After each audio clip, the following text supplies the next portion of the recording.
Now, just to be clear, I'm talking about rich, white men. Not talking about white people. I'm talking about rich, white men. I'm not talking about white people. There's loads of groups of white people I would never have a go at. Like poor white people. Who would have a go at them? No one. They've got the shittest deal in the world. Everyone hates poor white people. Right-wing people think they're benefit scroungers. Left-wing people think they're racist. It's the fucking shittest thing you can be. I'm not even talking about rich white women. They might be rich and white, but they're still women, so... But rich white men.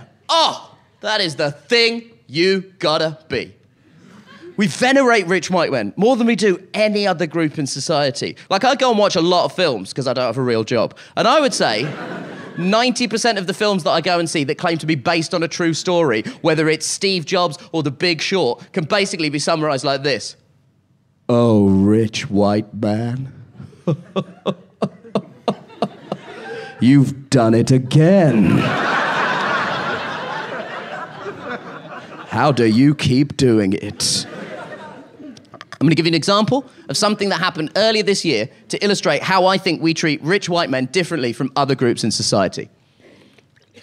Now, earlier this year, there was a massive internal row within the Labour Party. What? No!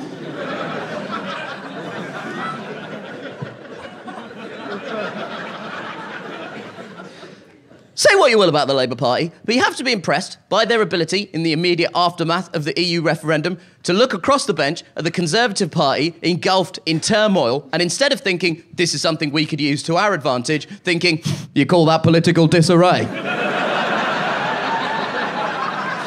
Sit down, let the professionals show you how it's done.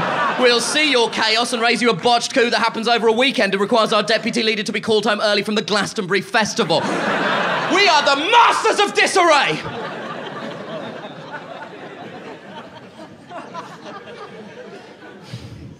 Now, earlier this year, there was a row about something much more serious than political or ideological difference. There was a row about anti-Semitism. Naz Shah, the British-born Muslim MP, was found to have made comments on her Facebook wall in 2006 that were interpreted as being anti-Semitic. She was suspended from the Labour Party amidst widespread condemnation in the general public and the press.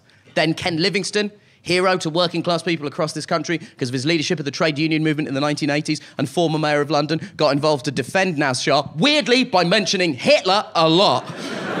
Which is a bold tactic to see a row brewing about anti-Semitism and be like, you know who could help here?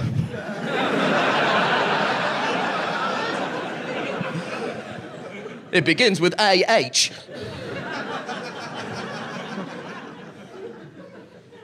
Ken Livingstone was suspended from the Labour Party amidst widespread condemnation in the press and amongst the general public. First of all, good! I thought that was the correct decision, because anti-Semitism, or even equivocating about anti-Semitism, is not something we should have any place for in our cultural life in 2016, beyond any issues of basic decency. The one thing we all learned from the 20th century is that nothing good happens when people start being anti-Semitic. Spoiler alert, if you haven't caught up on that particular box set, right? And a friend of mine was saying, what, how are you supposed to criticize Israel, Nish? You can't do it without being anti-Semitic. How are you supposed to do it? It's impossible. No, it's not. It's fucking easy. Here's how you criticize Israel without being anti-Semitic. I disagree with a huge number of the policies of the Israeli government as I find them morally abhorrent. That's fine. Here's what's not fine. Jews are smelly. And hey, as a side note, none of you'd better be recording this gig and then chop that bit out of context, okay? You better not do that. I can see you, I know. You'll punk me, you won't even give a second thought to it.